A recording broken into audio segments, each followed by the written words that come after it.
गोरोबथाखौ जोङो बरायदों।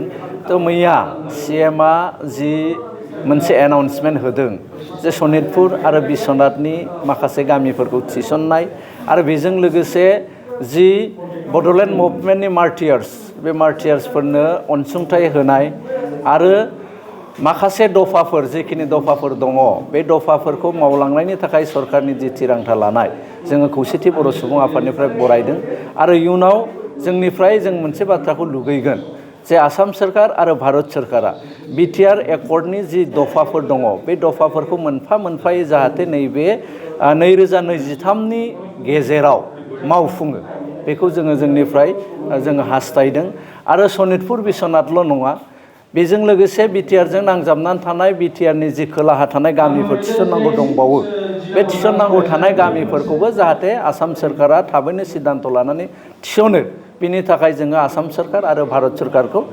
खावलायगोन। बिनि सायाव जोङो सरकारजों खोब रायलायबाय थादों। सरकारा एसे पजिटिभआवनो जोंनो बाथ्राफोरखौ होबाय थादों। दाख्लै बावैसो आसाम सरकार आरो भारत सरकारजों जोङो खौसेथि बर' सुबुं आफाद, दुलाराय बर' फरायसा आफाद आरो NDFBनि मोनब्रै जि फेक्सन गासै जयै जोङो सावरायलायदों।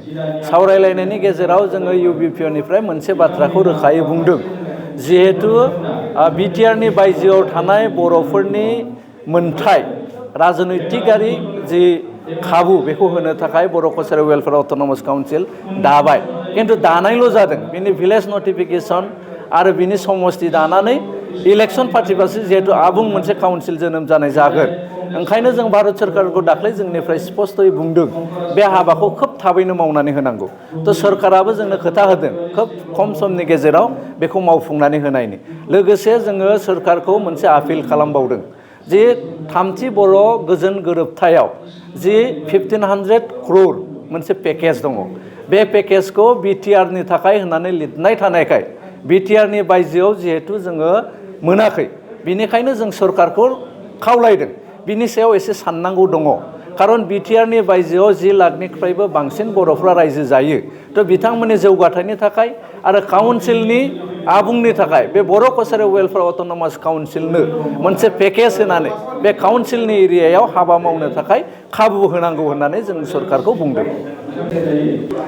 खौसेथि बर' सुबुं आफादनि थांखि बे थांखिसिम सौहैनो थाखाय गोबां हाबा मावनांगौ दङ। जिहेतु खौसेथि बर' सुबुं आफादनि जि हाबाफारि बे हाबाफारिया जोबाखै। जोङो हारिनि थाखाय जि हाबा मावलांनो जोंनो बिबान होबाय दिनै रायजो राजाया बे बिबानखौ जोङो रुजुननानै लादों गोसो गोथारै आरो रायजोनि मोजांनि थाखाय जों जेसेबां हायो मावलांनायनि थाखाय मोनसे समायखिरा जोङो लादों गासैबो आफादानो।